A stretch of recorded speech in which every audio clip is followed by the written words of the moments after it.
ಈ ಸ್ಟಿಕ್ಕರ್ ಅನ್ನ ಸರ್ಕಾರದಿಂದ ನಿಮ್ಮನೆಗೇನಾದರೂ ಅಂಟಿಸಿದಾರಾ?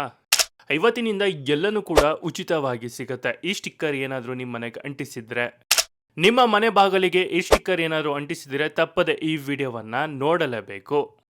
ಹಾಗಾದ್ರೆ ಈ ಸ್ಟಿಕ್ಕರ್ ಏನೆಲ್ಲ ಉಚಿತವಾಗಿ ಸಿಗುತ್ತೆ ಎಲ್ಲ ಸಂಪೂರ್ಣವಾಗಿ ಈ ವಿಡಿಯೋದಲ್ಲಿ ನೋಡೋಣ. ಅದಕ್ಕೂ ಮುನ್ನ ನೀವು ಕೂಡ ನಮ್ಮ ರೈತ ಮಿತ್ರರಾಗಿದ್ದರೆ ತಪ್ಪದೆ ಈ ವಿಡಿಯೋವನ್ನ ಲೈಕ್ ಮಾಡಿ, ಹಾಗೆ ಕೊನೆವರೆಗೂ ವಿಡಿಯೋ ನೋಡಿ.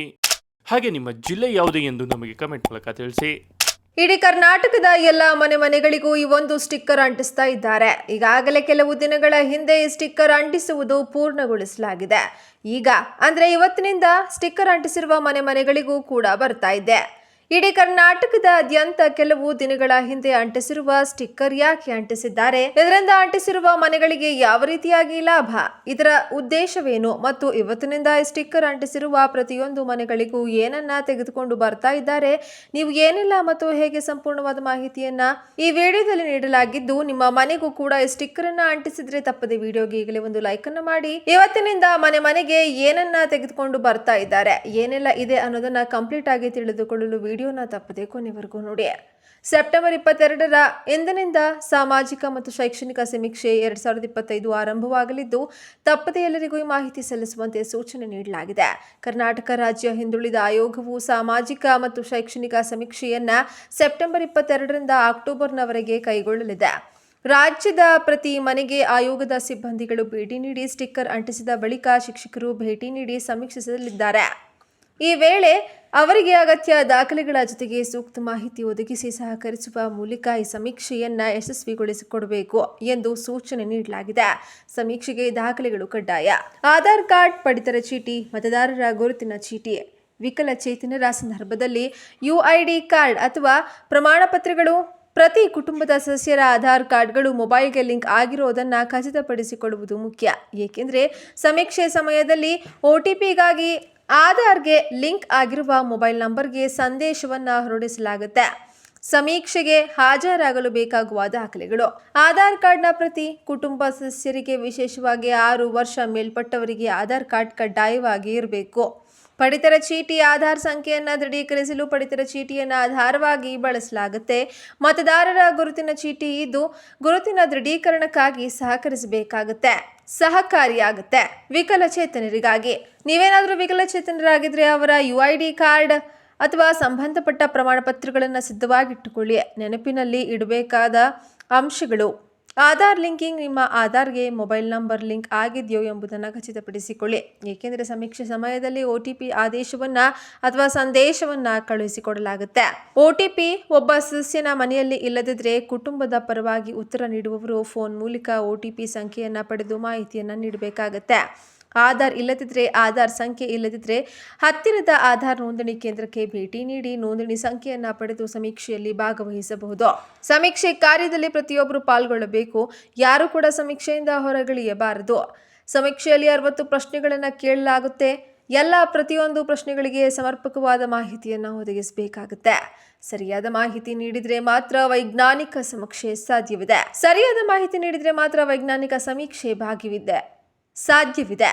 ಆಯೋಗದ ಸಹಾಯವಾಣಿ ಸಂಖ್ಯೆ 8050700004ಕ್ಕೆ ಕರೆ ಮಾಡಿ ಸಾರ್ವಜನಿಕರು ಸಮೀಕ್ಷೆ ಕುರಿತು ಯಾವುದಾದರೂ ದೂರು ಅಥವಾ ಮಾಹಿತಿಯನ್ನ ಪಡೆಯಬಹುದು.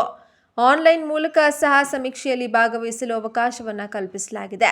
ಸಮೀಕ್ಷೆ ಆರಂಭವಾಗುವ ಪೂರ್ವದಲ್ಲಿ ಆಶಾ ಕಾರ್ಯಕರ್ತೆಯರು ಎಲ್ಲರ ಮನೆಗಳಿಗೆ ಹೋಗಿ ಸಮೀಕ್ಷೆಯ ನಮೂನೆಯನ್ನು ಒದಗಿಸಬೇಕಾಗುತ್ತೆ.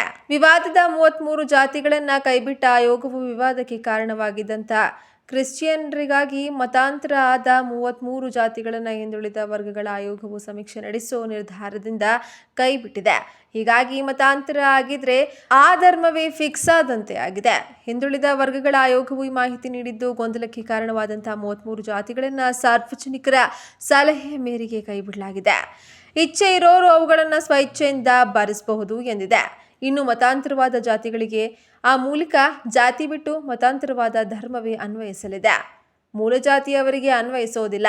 ಸಮೀಕ್ಷೆಯ ನಂತರ ಯಾವ ಜಾತಿ ಯಾವ ಕೆಟಗರಿಯಲ್ಲಿ ಬರುತ್ತದೆ ಎಂಬುದಾಗಿ ತಜ್ಞರ ತಂಡವು ನಿರ್ಧರಿಸಲಿದೆ ಎಂದು ಹಿಂದುಳಿದ ವರ್ಗಗಳ ಆಯೋಗದ ಅಧ್ಯಕ್ಷ ಮಧುಸೂದನ್ ಆರ್ ನಾಯ್ಕ್ ಮಾಹಿತಿ ನೀಡಿದ್ದಾರೆ. ಇಂದಿನಿಂದ ಸಾಮಾಜಿಕ ಮತ್ತು ಶೈಕ್ಷಣಿಕ ಸಮೀಕ್ಷೆ ಅಥವಾ ಜಾತಿ ಸಮೀಕ್ಷೆ ಆರಂಭಗೊಳ್ಳಲಿದೆ. 60 ಪ್ರಶ್ನೆಗಳಿಗೆ ಉತ್ತರಿಸೋದು ಕಡ್ಡಾಯವಾಗಿದೆ ಎಂದು ಹೇಳಲಾಗ್ತಾ ಇದೆ. ಆ ಪ್ರಶ್ನೆಗಳು ಮನೆಯ ಮುಖ್ಯಸ್ಥರ ಹೆಸರು, ತಂದೆ ಹೆಸರು, ತಾಯಿ ಹೆಸರು, ಕುಟುಂಬದ ಕುಲ ಹೆಸರು, ಮನೆ ವಿಳಾಸ, ಮೊಬೈಲ್ ಸಂಖ್ಯೆ, ರೇಷನ್ ಕಾರ್ಡ್ ಸಂಖ್ಯೆ, ಆಧಾರ್ ಸಂಖ್ಯೆ, ಮತದಾರರ ಗುರುತಿನ ಚೀಟಿ ಸಂಖ್ಯೆ, ಕುಟುಂಬದ ಒಟ್ಟು ಸದಸ್ಯರು, ಧರ್ಮ, ಜಾತಿ ಅಥವಾ ಉಪಜಾತಿ, ಜಾತಿಯ ವರ್ಗ, ಜಾತಿ ಪ್ರಮಾಣಪತ್ರ, ಇದೇ ಪ್ರಮಾಣಪತ್ರ ಸಂಖ್ಯೆ, ಜನ್ಮ ದಿನಾಂಕ, ವಯಸ್ಸು, ಲಿಂಗ, ವೈವಾಹಿಕ ಸ್ಥಿತಿ, ಜನ್ಮಸ್ಥಳ, ವಿದ್ಯಾಭ್ಯಾಸದ ಮಟ್ಟ, ಮನೆಯಲ್ಲಿ ಓದಲು ಬರದೇ ಇರುವವರು ಎಷ್ಟು ಮಕ್ಕಳು, ಶಾಲೆಗೆ ಹೋಗುತ್ತಿದ್ದಾರೆಯೋ ಅಥವಾ ಶಾಲೆಯ ಪ್ರಕಾರ ಸರ್ಕಾರಿಯೋ ಅಥವಾ ಖಾಸಗಿಯೋ, ಮನೆಯಲ್ಲಿ ಶಾಲೆ ಬಿಟ್ಟವರು ಇದ್ದಾರೆಯೇ, ಮನೆಯ ಮುಖ್ಯ ಉದ್ಯೋಗವೇನು, ಎಷ್ಟು ಜನ ಉದ್ಯೋಗದಲ್ಲಿದ್ದಾರೆ, ಕೆಲಸದ ಪ್ರಕಾರವೇನು, ನಿರುದ್ಯೋಗಿಗಳು ಇದ್ದಾರೆಯೇ, ದಿನಸಿ ಆದಾಯ, ತಿಂಗಳ ಆದಾಯ, ತಿಂಗಳ ಖರ್ಚು, ಸಾಲ ಇದೆಯೇ, BPL ಕಾರ್ಡ್ ಇದೆಯೇ, ಪಿಂಚಣಿ ಪಡೆಯುತ್ತಿದ್ದೀರಾ, ಒಟ್ಟು ಜಮೀನು ಎಷ್ಟು, ಕೃಷಿ ಅಥವಾ ನಿವಾಸಿ ಜಮೀನು, ಮನೆ ಸ್ವಂತದ್ದೇ ಅಥವಾ ಬಾಡಿಗೆಯದ್ದೇ, ಮನೆ ಪ್ರಕಾರ ವಿದ್ಯುತ್ ಸಂಪರ್ಕ ಇದೆಯೋ, ಕುಡಿಯುವ ನೀರಿನ ಮೂಲ, ಶೌಚಾಲಯ ಇದೆಯಾ, ಮನೆಯಲ್ಲಿ ಎಷ್ಟು ಕೊಠಡಿಗಳು, ಇಂಟರ್ನೆಟ್ ಅಥವಾ ಮೊಬೈಲ್ ಸೌಲಭ್ಯ ಇದೆಯಾ, ವಾಹನ ಇದೆಯಾ, ರೇಷನ್ ಸಬ್ಸಿಡಿ ಸಿಗುತ್ತದೆಯಾ, ವಸತಿ ಯೋಜನೆ ಲಾಭ ಪಡೆದಿದ್ದೀರಾ, ವಿದ್ಯಾರ್ಥಿ ವೇತನವನ್ನು ಪಡೆದಿದ್ದೀರಾ, ಮೀಸಲಾತಿ ಲಾಭ ಪಡೆದಿದ್ದೀರಾ, ಅಯೋಗ್ಯ ಯೋಜನೆಯ ಲಾಭ ಇದೆಯಾ, ಮನೆಯಲ್ಲಿ ವಿಧವೆ ಇದ್ದಾರಾ, ಅಂಗವಿಕಲರು ಇದ್ದಾರಾ, ಹಿರಿಯ ನಾಗರಿಕರಿದ್ದಾರೆ, 6 ವರ್ಷದೊಳಗಿನ ಮಕ್ಕಳು ಎಷ್ಟು ಜನ, ಯುವಕರು ಎಷ್ಟು ಜನ, ಯುವತಿಯರು, ಯಾವುದಾದ್ರೂ ಸಾಮಾಜಿಕ ಸಂಘ ಅಥವಾ ಸಂಸ್ಥೆಯಲ್ಲಿ ಸೇರಿದ್ದೀರಾ, ಮನೆಯಲ್ಲಿ ನೋಂದಾಯಿತ ಮತದಾರರು ಎಷ್ಟು, ಮತದಾನ ಮಾಡುವವರೇ, ಜಾತಿ ಆಧಾರದ ಮೇಲೆ ಭೇದ ಭಾವ ಅನುಭವಿಸಿದ್ದೀರಾ, ಜಾತಿ ಸಮೀಕ್ಷೆಯಿಂದ ನಿಮಗೆ ಏನು ಪ್ರಯೋಜನ. ಸೆಪ್ಟೆಂಬರ್ 22 ಸೋಮವಾರದಿಂದ ಪ್ರಾರಂಭವಾಗುವಂತಹ ಜನಗಣತಿ ಕಾರ್ಯದ ಈ ಮೇಲಿನ 60 ಪ್ರಶ್ನೆಗಳನ್ನು ಕೇಳಲಿದ್ದಾರೆ. ಈ ಪ್ರಶ್ನೆಗಳಿಗೆ ಉತ್ತರ ನೀಡಲು ತಯಾರಿಯನ್ನ ಮಾಡಿಕೊಳ್ಳಿ. ನೋಡಿದಲ್ಲ ಸ್ನೇಹಿತರೆ, ಈ ಸ್ಟಿಕ್ಕರಿಂದ ಯಾವೆಲ್ಲ ಉಪಯೋಗಗಳಿದೆ ಅಂತ. ಈ ಬಗ್ಗೆ ನೀವೇನು ಹೇಳ್ತೀರಾ? ನಿಮ್ಮ ಅನಿಸಿಕೆ ಅಭಿಪ್ರಾಯಗಳನ್ನು ನಮಗೆ ಕಮೆಂಟ್ ಮೂಲಕ ತಿಳಿಸಿ. ಹಾಗೆ ಈ ವಿಡಿಯೋನ ಪ್ರತಿಯೊಬ್ಬ ನಮ್ಮ ರೈತ ಮಿತ್ರರಿಗೆ ತಪ್ಪದೆ ಈ ವಿಡಿಯೋವನ್ನು ಶೇರ್ ಮಾಡಿ. ಇಲ್ಲಿವರೆಗೂ ವಿಡಿಯೋ ನೋಡಿದ್ದಕ್ಕೆ ಧನ್ಯವಾದಗಳು. ಶುಭ ದಿನ.